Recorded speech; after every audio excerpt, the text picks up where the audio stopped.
Washington just walked straight into a trap, and Donald Trump built it himself. For 48 hours, the White House thought they had Canada completely backed against a wall. Trump threatened to choke off the northern border. He demanded total economic surrender. He thought he could bully America's closest ally without breaking a sweat. He forgot who he was dealing with. Prime Minister Mark Carney didn't panic. He didn't beg. He just quietly picked up the phone, bypassed America entirely, and blew up Trump's entire strategy in front of the whole world. The fallout is happening right now. In the next few minutes, I'm going to show you the exact move Canada just made. I'll show you why Wall Street is in a dead panic and how Trump's ultimate threat just backfired directly onto your local grocery shelves. Here is the reality on the ground. Yesterday morning, Donald Trump issued an executive threat that caught the entire financial world off guard. He declared his intent to restrict critical American exports to Canada. We are not talking about maple syrup or timber. We are talking about the lifeblood of a modern economy. Tech components, refined energy products, specialized heavy machinery, the exact materials Canada needs to run its grid, its hospitals, and its factories. Trump stood at a podium and said Canada was ripping off the United States. He demanded total compliance on his new radical border tariffs and trade quotas. He gave Ottawa a 48-hour deadline. He wanted a public surrender. He wanted to look like the ultimate strongman on television, but that is not what he got. A few hours later, Mark Carney walked into the National Press Room in Ottawa. You have to understand who we are dealing with. Carney is not a typical politician who survives on sound bites. He is a former central banker. He ran the Bank of Canada. He ran the Bank of England. He understands global capital better than almost anyone on earth. He runs on math. He runs on leverage. Carney did not look rattled. He looked like a man who had already mapped out the opponent's next 10 moves. Carney announced that Canada was not waiting for Trump's 48-hour deadline. He didn't even acknowledge the threat as legitimate. Instead, Carney announced a massive fast-track supply chain alliance with the European Union, Japan, and South Korea, a total bypass of the American market. Carney didn't just deflect Trump's threat, he neutralized it on live television. He announced new tax incentives to build domestic refinement facilities overnight. He announced immediate alternative sourcing from allied nations. He signed maritime shipping guarantees to ensure Canada gets what it needs without relying on a single American truck, train, or port. Trump wanted a hostage. Carney showed him an exit door. This is shocking. Nobody stands up to the U.S. president like this. For 70 years, the rule has been simple. When America sneezes, Canada catches a cold. When Washington demands, Ottawa sits down and negotiates. But Carney just tore up the rule book. He looked at Trump's ultimate threat, recognized it as a bluff, and took $1 trillion trade relationship elsewhere. Now, you might be thinking this is just political theater. It is not. Let's look at the hard proof. Let's look at the receipts, because the numbers do not lie, and the numbers are moving fast. Receipt number 1, the energy chokehold. Let's talk about crude oil. The United States loves to talk about energy independence, but the reality is American refineries in the Midwest and the Gulf Coast are practically addicted to Canadian heavy crude. They need it to blend with lighter oils. Without it, they cannot produce gasoline, diesel, or jet fuel at a profitable margin. Trump's threat assumed America held all the leverage, but reports say Carney's team had a spreadsheet ready the moment Trump opened his mouth.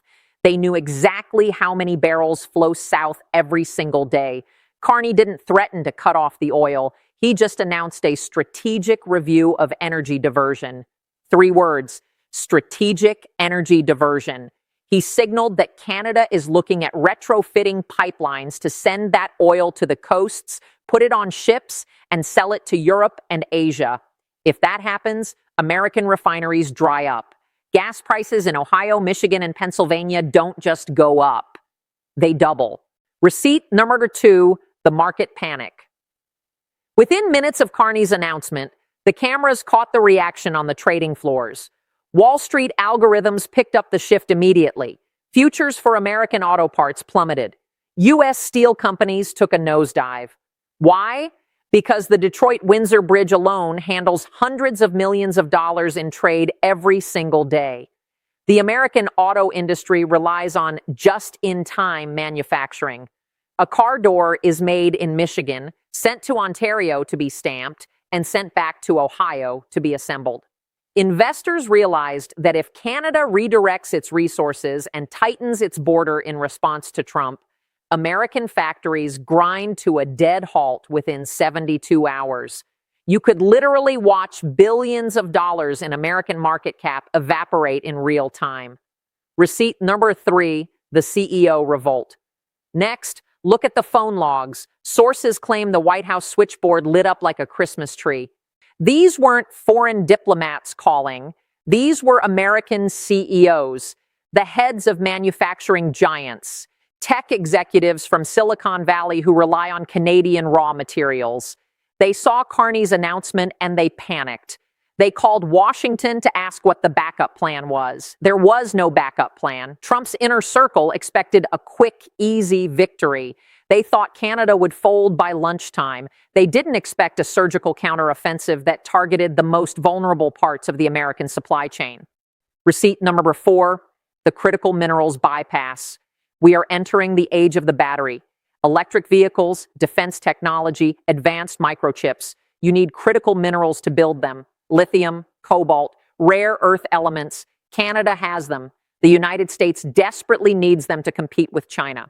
Carney's surprise announcement included a fast-track agreement to supply those exact minerals to European automakers and Japanese tech giants. He effectively pushed the United States to the back of the line. Real contracts are already being drafted. You can see the supply chain map being redrawn. Shipping vessels that normally dock in Seattle or Boston are being booked for Halifax and Vancouver.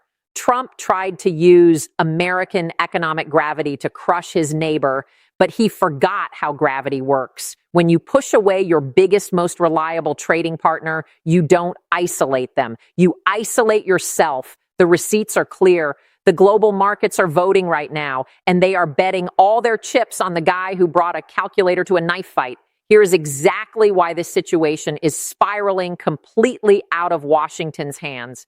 Donald Trump only has one playbook. He escalates, he threatens, he demands. He treats complex international trade like a reality TV showdown. He thinks if he shouts loud enough, if he posts enough all-caps threats online, the other side will eventually break. And let's be honest, that tactic works on some people. It works when you are dealing with opponents who are terrified of a bad headline. But it does not work on global supply chains. You cannot bully a shipping route. You cannot insult a commodity market into submission. You cannot intimidate a barrel of oil. Trump is reactive. He acts on raw impulse. He threw out this massive export threat to score cheap points. He wanted to look tough for his domestic audience, but he is now trapped by his own tactics. Because right now, he has to make a choice. He either has to follow through on the threat and instantly destroy the American manufacturing sector, or he has to back down and look incredibly weak on the world stage. Look at the cause and effect chain he just triggered. He threatened Canadian exports. Immediately, companies across America paused their factory investments. Supply chains got nervous and started hoarding materials. Prices for raw goods started creeping up, and American voters, the exact people Trump promised to protect, are about to feel the pain at the hardware store and the car dealership. Trump wanted leverage, but his leverage just backfired spectacularly. He thought he was holding Canada hostage by threatening to withhold American goods. But Canada just proved they have plenty of other places to shop. And far worse for Trump, Canada proved they have other places to sell. Every time Trump posts a new angry message, the global markets price in more American instability. His own allies in Washington are starting to ghost him on this issue. Governors in border states are panicking. They know a trade war with Canada is political suicide. Trump is losing control because he fundamentally misunderstands power. He thinks power is the ability to cause pain, but real power is the ability to absorb pain, adapt, and keep moving forward. Trump is throwing wild punches at a brick wall, and he is only breaking his own hands. Now, we need to talk about Mark Carney because you are watching an absolute masterclass in geopolitical judo. Carney doesn't fight like Trump fights. He refuses to get into the mud. He doesn't trade petty insults. He uses systems. He uses international law. He uses the cold, hard reality of global markets. When Trump launched his threat, Carney didn't rush to the cameras sweating. He walked out completely calm. Again, look at his resume. He steered entire economies through the 2008 financial crisis. He managed the economic fallout of Brexit for the UK. He speaks the language of global capital perfectly.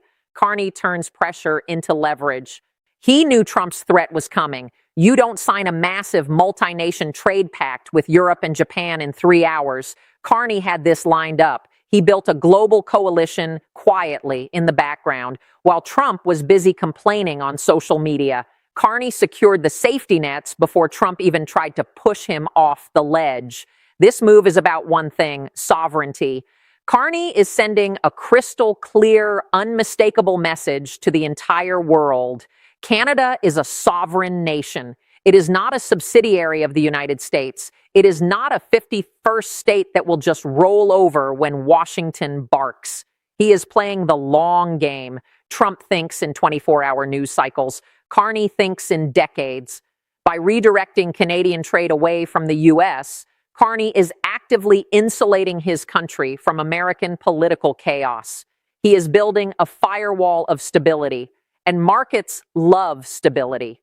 Notice how the Canadian dollar didn't crash when Trump made his threat. Notice how Canadian bond yields held steady. That is called credibility. The global financial system trusts Mark Carney. They know he does the math. They do not trust Donald Trump. Carney didn't just defend Canada. He exposed Trump's entire strategy as a hollow bluff.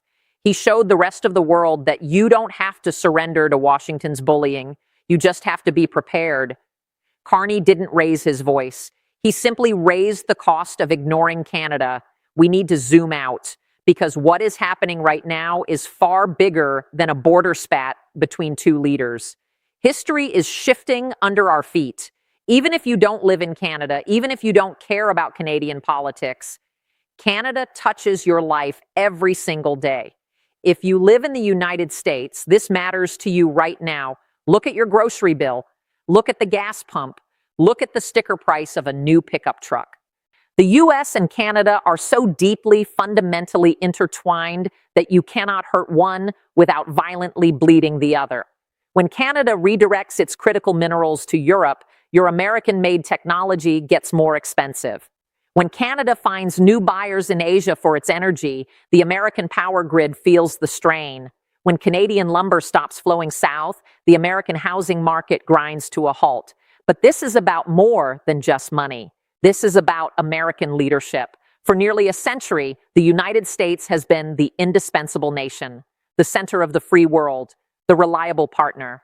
But Trump's erratic, hostile behavior is forcing America's closest friends to build lifeboats. Canada is America's closest ally. We share the longest undefended border in the world. We share a continent. We share military defense grids. If America cannot maintain a stable, respectful relationship with Canada, who can it maintain a relationship with? This is the big implication. The entire world is watching this standoff. If Trump pushes Canada away, he proves to every other nation on earth that America is no longer a safe bet. He proves that any trade deal with Washington can be torn up on a whim. The trust vanishes. America First is rapidly turning into America Alone. And it is happening because one man wanted to play tough guy on television, while the other man quietly and ruthlessly rewrote the map. So, where does this go from here? We are officially entering the danger zone. Here is scenario A. This is the most likely path. The standoff grinds on. Carney implements the new global trade pacts. Canada starts shipping more goods to Europe and Asia. The U.S. economy starts to deeply feel the pinch. Auto plants in the Midwest announce temporary layoffs due to part shortages. Gas prices tick up. The economic pain becomes real for American voters, and Trump is forced to quietly back down. He will claim a fake victory, say he saved America, while changing absolutely nothing. Then there is scenario B, escalation. Trump doesn't do calm. He hates looking foolish, and Carney just humiliated him on the world stage. If Trump feels backed into a corner, he might double down. He could try to shut the physical border. He could slap 100% tariffs on everything moving north or south. This would trigger an immediate economic shockwave. We are talking instant stock market crashes, supply chain paralysis, empty shelves in grocery stores. It would be mutually assured economic destruction. And scenario C, an unexpected reversal. The adults in the room in Washington, the very few that are left, stage an intervention. They march into the Oval Office. They show Trump the internal polling. They show him the devastating stock market projections. And they somehow convince him to drop the export threat entirely, blaming it on a misunderstanding or a fake news leak. But whatever happens next, the permanent damage is already done. The illusion is broken. Canada just proved they have a massive backup plan. The uncertainty in the air right now feels dangerous and real, because this is the part where normal leaders usually step back and calm it down. But Trump doesn't do calm. Let's wrap this up. Donald Trump tried to force Canada to its knees with a massive, unprecedented threat. Prime Minister Mark Carney stood up, bypassed Washington entirely, and forged a new path with the rest of the world. He turned an attack into a masterstroke of economic sovereignty. The United States is now scrambling to fix a self-inflicted wound while Canada moves forward. So I want to know what you think. Do you think Mark Carney is just doing his job and protecting Canada? Or is he actively daring Donald Trump to overreact and destroy his own economy? Drop your take in the comments below. We read them all. And make sure you hit subscribe and turn on notifications right now. You are going to want the next update on this crisis before the mainstream headlines even catch up. Stay sharp.